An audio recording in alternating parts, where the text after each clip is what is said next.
28শে August 10ই ভাদ্র শুক্রবার 2026 সালের শেষ চন্দ্রগ্রহণ ঘটবে। এটি হবে খণ্ডগ্রাস বা আংশিক চন্দ্রগ্রহণ। সেই চন্দ্রগ্রহণের সম্পূর্ণ নির্ভুল তথ্য ও সময়সূচি এই পর্বে আমরা আপনাদের জন্য উপস্থাপিত করব। দর্শক শ্রোতা, আংশিক চন্দ্রগ্রহণটি ভারত ও বাংলাদেশে কখন শুরু ও শেষ হবে, গ্রহণের সময়কাল কখন, সূতককাল কখন, বিধিনিষেধ কী কী, গর্ভবতী মায়েদের বিশেষ কী কী সতর্কতা মানতে হয় গ্রহণে, এই গ্রহণ কোন কোন দেশ থেকে দেখা যাবে, ভারত ও বাংলাদেশে দেখা যাবে কিনা, বিস্তারিত কিন্তু খুব সংক্ষেপ ও সহজে এই পর্বে আমরা আপনাদের জন্য হাজির করেছি। শুরু করছি মূল পর্ব। 28শে আগস্ট চলতি বছরে অন্যতম আকর্ষণীয় এই মহাজাগতিক ঘটনা অর্থাৎ আংশিক চন্দ্রগ্রহণ দেখা যাবে। পৃথিবী যখন সূর্য ও চাঁদের মাঝখানে চলে আসে তখন পৃথিবীর ছায়া চাঁদের উপর পড়ে, তখন এই গ্রহণের সৃষ্টি করে। তবে পূর্ণগ্রাস চন্দ্রগ্রহণের মতো এই চন্দ্রগ্রহণে কিন্তু চাঁদ সম্পূর্ণ ঢাকা পড়বে না, আর সে কারণেই এটি আংশিক চন্দ্রগ্রহণ। কিন্তু চাঁদের একটি ছোট অংশ পৃথিবীর গভীরতম ছায়ার বাইরেই থেকে যাবে। তবে পৃথিবীর বায়ুমণ্ডলের মধ্য দিয়ে সূর্যালোক অতিক্রম করার সময় তা বিচ্ছুরিত ও প্রতিসারিত হওয়ার ফলে গ্রহণ কবলিত অংশটি লালচে বা তামাটে বর্ণ ধারণ করতে পারে, যা ব্লাড মুন হিসাবে পরিচিত। দর্শক বন্ধুরা, এবার আমরা এই গ্রহণের ভারত ও বাংলাদেশের সময়সূচি প্রদান করছি। ভারতীয় সময় অনুসারে 28শে আগস্ট শুক্রবার 2026-এর আংশিক চন্দ্রগ্রহণ শুরু হবে ওই দিন সকাল 8:04, গ্রহণ ছাড়বে 11:22। বাংলাদেশের ক্ষেত্রে 28শে আগস্ট 2026 শুক্রবারে চন্দ্রগ্রহণ শুরু হবে সকাল 8:34, গ্রহণ ছাড়বে 11:52। প্রায় 3 ঘন্টা 18 মিনিট থাকবে গ্রহণের স্থিতিকাল।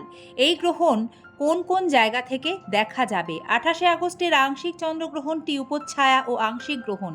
এটি মূলত ইউরোপ, আফ্রিকা, এশিয়ার কিছু অংশ, অস্ট্রেলিয়া, প্রশান্ত মহাসাগরের কিছু এলাকা থেকে দৃশ্যমান হবে। গ্রহণের সূতককাল কখন থেকে শুরু হয়? যখন থেকে গ্রহণ লাগবে ঠিক তার 9 ঘন্টা আগে থেকে শুরু হয় গ্রহণের সূতককাল। এবার আমরা দেখব ও জানব চন্দ্রগ্রহণে গর্ভবতী মহিলা বা মায়েদের বিশেষ সতর্কতা কী কী বিধিনিষেধ মানতে হবে।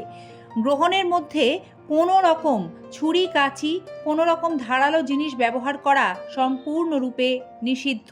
তাই ধারালো জিনিস ব্যবহার করে গ্রহণ একবার লেগে গেলে সে সময়ের মধ্যে ফল, সবজি কিছুই কাটবেন না। সুঁচ সুতো ব্যবহার করে সেলাই করাও নিষিদ্ধ।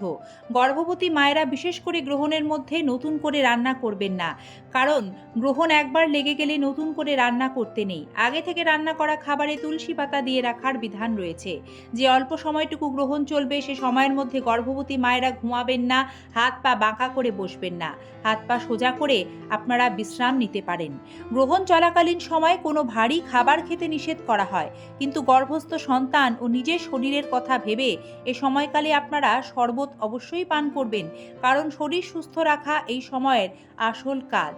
গ্রহণের ভয়ভীতি আতঙ্ক কাটাতে ভালো বই পড়ুন, যে যার ইষ্ট দেবতার নাম স্মরণ করুন।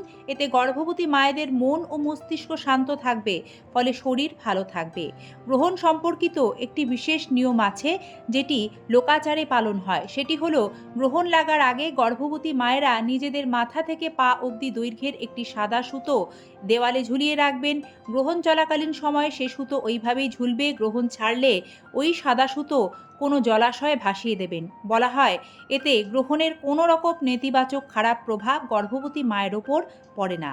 গ্রহণ সমাপ্ত হলে অর্থাৎ ছেড়ে গেলে যে যার পরিবারের রীতি ও নিয়ম মেনে স্নান করে শুদ্ধ বস্ত্র পরিধান করবেন।